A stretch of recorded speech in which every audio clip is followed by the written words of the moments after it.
Gold, trusted gold buyers. మీరు తాకట్టు పెట్టిన బంగారాన్ని విడిపించి ఈ రోజు ఉన్న మార్కెట్ ధరకు కొనబడను.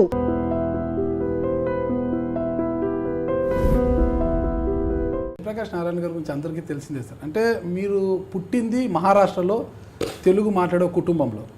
మీరు తెలుగు మాట్లాడతారు కాబట్టి తెలుగు మాట్లాడే మొదట నేర్చుకున్నది మరాఠీ. ఎందుకంటే చిన్నప్పుడు మహారాష్ట్రలో పెరిగాను కదా. అదే సార్. కానీ మీరు చదువుకుంది విజయవాడలో. విజయవాడ కాదు, గొడవరి గ్రామంలో. అదే సార్, పుట్టింది మహారాష్ట్రలో. ఇక్కడ అసలు మీ మూలాలు ఏంటి అన్నది ఒకసారి మా ఐడ్రీమ్ మీడియా ప్రేక్షకులు మూలాలు లేవు, ఇంకేం మూలాలు చెప్పండి. మీరు ఎక్కడ నాన్నగారు మహారాష్ట్రలో ఎక్కడ ఉండేవారు, ఏ ప్రాంతంలో ఉండేవారు, నాన్నగారు ఏం చేశారు? ఒక చిన్న ఊరు. నేను నాగ్పీరా సార్? ఈ మధ్య వరకు చెప్తుంటే చాలా సంతోషపడ్డారు. నాగ్బీరా మా ఊరా అని చెప్పని పక్కన అనమాట. అది నాగ్పూర్కి చంద్రపూర్కి నాగ్బీర్ అనే చిన్న రైల్వే పట్టణం. అది ఒక ట్రయాంగిల్ లాగా ఫామ్ అవుతుంది. చంద్రపూర్కి 80 కిలోమీటర్లు, నాగ్పూర్కి 80 కిలోమీటర్లు, సుమారుగా నాకు గుర్తున్న 80-90 కిలోమీటర్ల దూరంలో ఉంటుంది. మా నాన్నగారు రైల్వేలో పనిచేసేవారు. ఏం పేరు సార్ నాన్నగారి పేరు? వెంకటేశ్వరరావు గారు అని చెప్పని రైల్వేలో చేశారు. ఓకే. కాబట్టి సహజంగానే పుట్టింది ఇక్కడే అయినా కూడా పుట్టింది కోస్తాంధ్రలోనే, విజయవాడ పట్టణంలో ఆసుపత్రిలో పుట్టాను. కొంచెం కష్టం డెలివరీ. ఆ రోజుల్లో మా అమ్మకి పుట్టుకతోనే కష్టం పెట్టాను నేను. ఎందుకు సార్? సో కొంచెం కొంతమంది అమ్మగారు విజయవాడనా సార్? అంటే ఆ ఊరు గొడవరు అమ్మగారిది. కాబట్టి హాస్పిటల్లో డెలివరీ కావాల్సి వచ్చింది. కొంచెం ప్రసవం కష్టం, కాన్పు కష్టం వచ్చేసరికి బాలమ్మ గారు. బట్ అక్కడ 3-4 ఏళ్ళు వచ్చిన తర్వాత నన్ను ఇక్కడ పంపించేసి మా అమ్మగారు ఊళ్ళో అక్కడ స్కూల్ ఉంది, హై స్కూల్ ఉంది కాబట్టి అక్కడ చదువుకున్నాను. పెద్దమ్మ గారి దగ్గర గొడవర్ అని. Okay okay sir. ఎంతమంది సంతానం సార్? మీరు పెద్దవారా? నేను పెద్దవాడిని. మళ్ళా సార్ తర్వాత ఒక తమ్ముడు, అంటే తర్వాత ఒక చెల్లెలు ఉండేది. కానీ చిన్ననాడే నాకు 2-3 ఏళ్ళ వయసు ఉన్నప్పుడు పోయింది. నాకు కరెక్ట్గా ఏ వయసు కూడా గుర్తులేదు. నాకు సంవత్సరం మీరే చిన్న వయసు అన్నప్పుడు మీకేం గుర్తుంటుంది? నాకు 3 ఏళ్ల వయసు లోపలే పోయింది. రాణి అని పేరు గుర్తుంది, మొహం నాకు ఏదో అంటే అస్పష్టంగా మొహం మనసులో ఉంది. చిన్న వయసు కదా. ఆ పాప చిన్ననాడే ఏదో విరోచనాలు వగైరా డీహైడ్రేషన్ వల్ల పోయింది. తర్వాత నా తమ్ముడు, ఆయన రైల్వేలో పనిచేసి రిటైర్ అయినాడు. Okay sir. విజయవాడలో ఉంటాడు. నా తర్వాత 10 ఏళ్లకి చిన్న తమ్ముడు, ఆయన లాయర్గా ప్రాక్టీస్ చేస్తున్నాడు ఇక్కడ హైదరాబాద్లోనే సార్. సార్ నేను 2009లో 2010లో మిమ్మల్ని చిత్తూరు జిల్లా మదనపల్లిలో కలిశాను సార్ మిమ్మల్ని. నేను అప్పుడు ఒక పత్రికలో పనిచేసాను. అప్పుడు ఒక ప్రెస్ మీట్లో వచ్చి చూశాను. ఆ రోజుకి ఈ రోజుకి మీలో ఏమీ మార్పు లేదనమాట. అట్లే అంటే నాకు కాలేజీలో ఉన్న వాళ్ళు కూడా జుట్టు కొంచెం నెరిసింది కానీ పెద్దగా మార్పు లేదని అంటారు. కారణం ఏంటి సార్? అంత వాస్తవం కాకపోవచ్చు కానీ కొంచెం అతిశయోక్తి ఉంటుంది. వయసుతో వచ్చే మార్పు సహజంగా కొంత ఉంటుంది, కానీ పెద్ద బరువులో ఒడిదుడుకులు లేవు. అంటే చిన్ననాడు కొంచెం శరీర మార్పులు ఏం లేవు సార్ మీకు? కరెక్ట్ అలాగే ఉన్నది, అదే స్లిమ్. బరువు పెద్ద మార్పు ఉండకపోవచ్చు, అదే మార్పులు వస్తాయి ఇప్పుడు శరీరంలో. వయసుతో కొంత మీకు చర్మం కొంచెం మారుతుంది, జుట్టు నెరుస్తుంది కానీ నాకు స్కిన్ అయితే ముడతలు ఉన్నట్టుగా ఏం పెద్దగా కనిపించట్లేదు. కాబట్టి అది సహజం.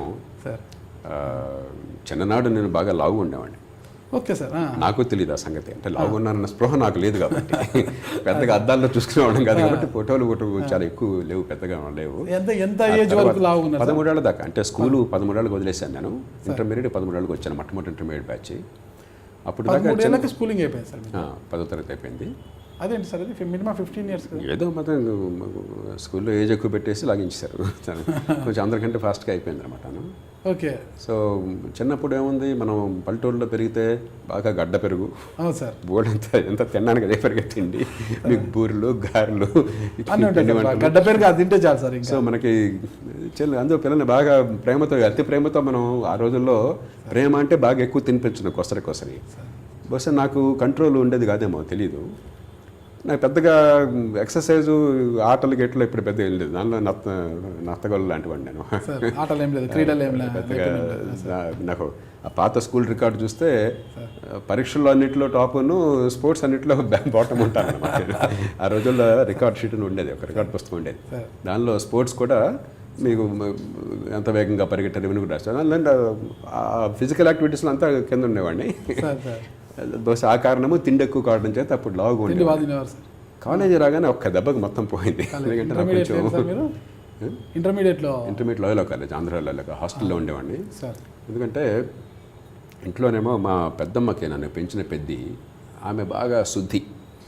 ఆ రోజుల్లో శుద్ధి అంటే మనకి బాటిల్ వాటర్ అవి లేకపోయినా కూడా బాగా శుభ్రంగా ఉంటాం. ప్రతి కూడా పసాలు కడుక్కుంటాం. నాకు కూడా బాగా అంత ఇప్పుడు కూడా నేను నా ప్లేట్ నేనే కడుక్కుంటాను, కడుక్కోకుండా తిన్న అలాంటివి ఉంటాయి. నాకు చేతులు కడుక్కోకుండా, మంచినీళ్ళు కడుక్కోకుండా చేతులు పెట్టిన ఇలాంటివి ఉంటాయి.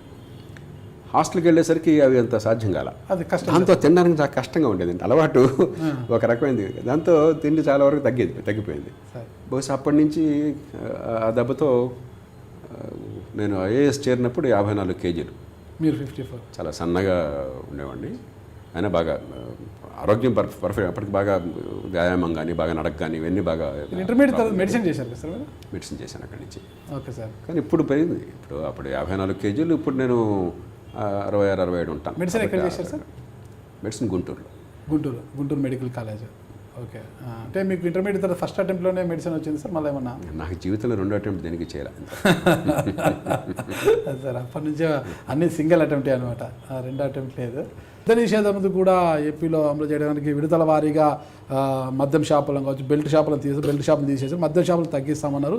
ధరలు కూడా పెంచారు. అయితే అక్కడి ప్రతిపక్ష పార్టీ మాత్రం విమర్శిస్తుంది. అంటే ఇది జే ట్యాక్స్ కోసము మద్యం ధరలు పెంచేశారు, సామాన్యులు తాగలేకపోతున్నారు, సామాన్యులు అధిక ధరలు పెట్టి తాగాలా, ఇదంతా కూడా ఎవరి కోసం? జే ట్యాక్స్ కోసం అంటున్నారు. మద్యం పాలసీ గురించి మీరేమంటారు? మద్యం ధరలు పెంచడాన్ని నేను తప్పు పట్టను. ఎందుకంటే ఖచ్చితంగా మద్యపానం వల్ల లక్షలాది మంది, బహుశా 10 లక్షల మంది నిరుపేదలు జీవోత్సవాలు అవుతున్నారు.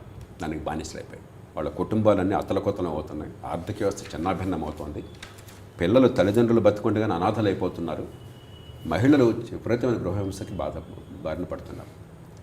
కాబట్టి మద్యానికి రేట్లు పెంచారు కాబట్టి మనం తగ్గాలన్నదే అసలు ఆ వాదన నేను అంగీకరించను. ఎవరి ఇష్టం వారికి తప్పలేదు, నేను అంగీకరించను. మొట్టమొదటి నుంచి కూడా మద్యాన్ని కఠినంగా నియంత్రించాలని నేను నమ్మేవాడిని. కానీ సమస్య మరింత జటిలమైనది. కొన్ని లక్షల మంది ఇప్పటికే దీనికి ఎడిక్ట్ అయిపోయారు. ఎడిక్ట్ అయిపోవడం అంటే ఏదో సరదాగా అలవాటు పడడం కాదు. అది శరీరం దానికి పూర్తిగా బానిస అయిపోయింది. అదొక జబ్బు. ఆ డీ అడిక్షన్, నాకు తెలిసినంతవరకు డీ అడిక్షన్ కోసం నిజంగా పెట్టాలంటే కొన్ని వేల కేంద్రాలు పెట్టి ఉచితంగా డీ అడిక్షన్ కోసం ఏర్పాట్లు చేస్తే కొన్ని లక్షల మంది దాని నుంచి బయటపడే అవకాశం ఉండేది.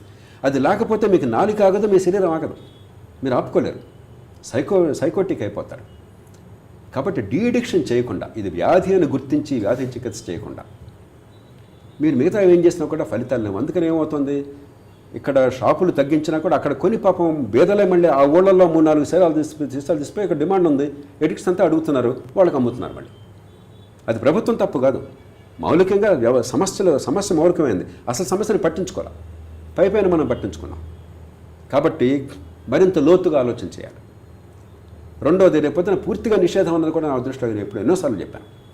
కఠిన నియంత్రణ చేయండి, సామాన్యులకు రోజువారీగా అనవసరంగా అందుబాటు లేకుండా చేయండి, ఎక్కడికక్కడ ఏ వాళ్ళు కావాళ్ళు నియంత్రణ వాళ్ళకి కోరుకుంటే చేసుకునే అవకాశాన్ని ఇవ్వండి, డీ అడిక్షన్ చేయండి, ఆ చికిత్స చేయండి. అంతేగాని అసలు నిషేధము అని చెప్పంటే ప్రపంచంలో ఎక్కడ నిషేధం చేసినా కూడా నేర సామ్రాజ్యాలు పెరిగినాయి, అవినీతి పెరిగింది, కాపుసారా పెరిగింది, మరణాలు పెరిగినాయి. కాబట్టి నిషేధం కూడా సరైనది కాదు, కఠిన నియంత్రణ కావాలి. కానీ దానిలో కీలకమైన భాగం స్థానిక ప్రజలకి పూర్తి అధికారాన్ని ఇవ్వటము, వాళ్ళకి నచ్చిన ప్రకారం వాళ్ళు నిర్ణయాలు చేసుకుంటారు. డీ అడిక్షన్ చేయటము, తాగిన నేరాలు ఏం చిన్నది చేసినా పెద్ద చేసినా బహిరంగంగా తాగడం కానీ, తాగి చిన్నది చేసినా కూడా కఠినంగా ప్రవర్తించడం కానీ, దాంతో క్రమక్రమంగా ఏంటంటే చాలా మేర తగ్గిపోతుంది. 100% మనం తొలగించలేకపోవచ్చు. మానవ సమాజంలో వరకు తాగేవాడు కొందరు ఉంటారు, కానీ మీరు నేను ఎవరు చెప్పడానికి? అది వాళ్ళ కుటుంబాన్ని నాశనం కాకుండా మనం కోరుకుంటున్నాము, సమాజానికి ఇబ్బంది కలగకుండా శాసిస్తున్నాము. సమాజానికి ఇబ్బంది కలగకుండా శాసిస్తున్నాము, అది వాళ్ళకి చాయిస్ లేదు. కుటుంబ సంగతి వాళ్ళు చూసుకుంటారు, కానీ మన ప్రయత్నం మనం చేస్తాం. అంతేగాని నువ్వేం చేయాలి జీవితంలో, నువ్వు మాంసం తినాలా వద్దా, నువ్వు నెయ్యి తినాలో, నేను నెయ్యి తిన్నాం. నా కుటుంబంలో నెయ్యి నిషేధం, ఎందుకంటే నెయ్యి సాచురేటెడ్ ఫ్యాట్ కాబట్టి అది మంచిది కాదని చెప్పి నా నిశ్చిత అభిప్రాయం. మా కుటుంబంలో మా ఇంట్లో మా టేబుల్ మీద నెయ్యి ఉండదు ఎప్పుడు. కానీ నెయ్యిని నేను తింటలేదు కాబట్టి మిమ్మల్ని బ్యాన్ చేస్తున్నాను అంటే నేను ఎట్లా ధర్మం అవుతుంది? నెయ్యి లేదో కొంతమంది తినలేని వాళ్ళు కూడా ఉన్నారు సార్. కాబట్టి అది ఈ అలవాటు, ఇది కూడా ఆహారంలో భాగం అనుకోవాలి. కాకపోతే దానికి ప్రమాదం ఉంది కాబట్టి ప్రమాదాన్ని నివారించే ప్రయత్నం చేయాలి. కాబట్టి నిషేధం నా దృష్టిలో సరైనది కాదు, కఠిన నియంత్రణ కావాలి, కానీ డీ అడిక్షన్ లేకుండా, దీనికి బానిసలైన వాళ్ళకి దాని నుంచి బయటపడేందుకు చికిత్స లేకుండా, సరైన చికిత్స లేకుండా ఏం చేసినా ప్రయోజనం ఉండదు. అధికార వికేంద్రీకరణ చేయాలి, తాగిన చేసిన చిన్న నేరాలను కూడా కఠినంగా శిక్షించి ఏర్పాటు చేయాలి. ఇక బహిరంగంగా తాగటాన్ని గట్టిగా నిషేధించాలి. అసలు బహిరంగ తాగుడు వల్ల అక్కడ నలుగురు తాగుతున్నాడు కానీ ఆడపిల్లలకు భయం, మిగతా వాళ్ళకి వాతావరణం వచ్చేస్తుంది. అందుకే ఏపీలో బెల్ట్ షాపులను తీసేశారు కదా సార్. మరి ఈ బెల్ట్ షాపుల వ్యవస్థను రద్దు చేశారు, పూర్తిగా తొలగించేశారు. నేను దాన్ని సమర్థిస్తున్నాను. కానీ ఎడిక్షన్ ఎప్పుడైతే మనం తీసేయలేకపోయినామో, నేను వింటున్న వార్త ఏమిటంటే సామాన్యులు పాపం చిన్నవాళ్ళే, వాళ్ళు పెద్దవాళ్ళు కాదు, పెద్ద వ్యాపారులు, దేశద్రోహం కాదు, వాళ్ళ బతుకుతోడు కోసం వస్తున్నారు. 3-4 సీసాలు కొనుక్కొని 5 గంటలకు క్లోజ్ చేస్తున్నారట, కొనుక్కుని ఆ ఊళ్ళో మళ్ళీ అమ్ముతున్నారు. అది వాళ్ళ తప్పు కాదు. ఆ ఎడిక్షన్ తీసేయకుండా మీరు ఇవేం చేసినా ఉపయోగం లేదు.